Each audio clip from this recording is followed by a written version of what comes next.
is that it is not respectful enough of international norms.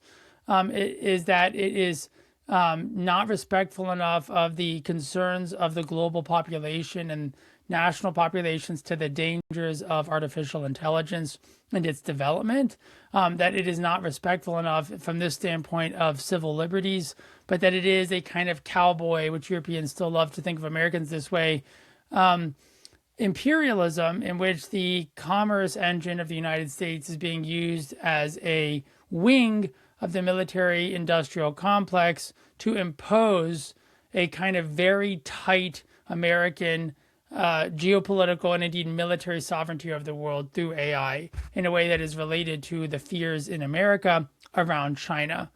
And what this has resulted in is stoking a extraordinary amount of European investment in AI, technology, science, and entrepreneurship in this area. And it's led to a nationalization of the AI race.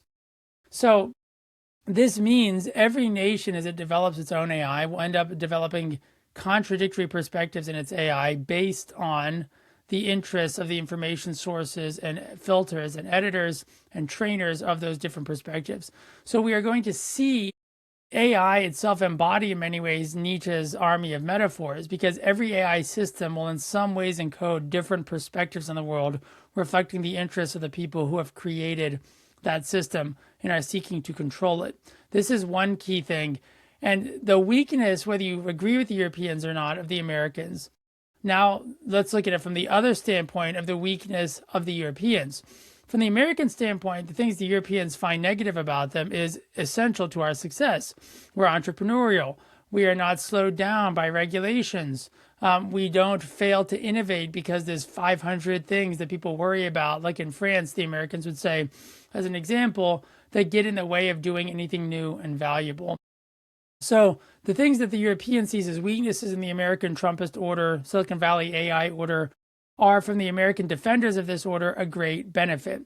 From their perspective, the great weaknesses are on the sides of the Europeans, who have rendered themselves irrelevant through their embrace of the destruction of their own national integrity, through an attitude towards immigration that is culturally and economically and politically self-defeating, through the destruction of the EU as an institution capable of integrating the nation state by the fact that it seems uninterested in the rights of the nation state, but instead of imposing its will as if it were a separate nation whose interests could in some ways be in conflict with the states as individual entities, rather than a federation seeking to unite and embody and represent them. So this is from the critical standpoint of the EU, that sees the EU as having defeated its own strength by undermining the strength of its underlying nation units.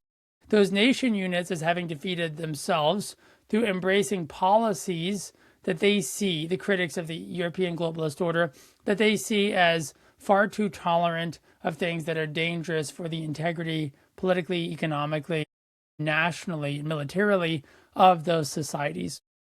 So what we have, therefore, is a fundamental conflict in interpretations, rival visions of truth.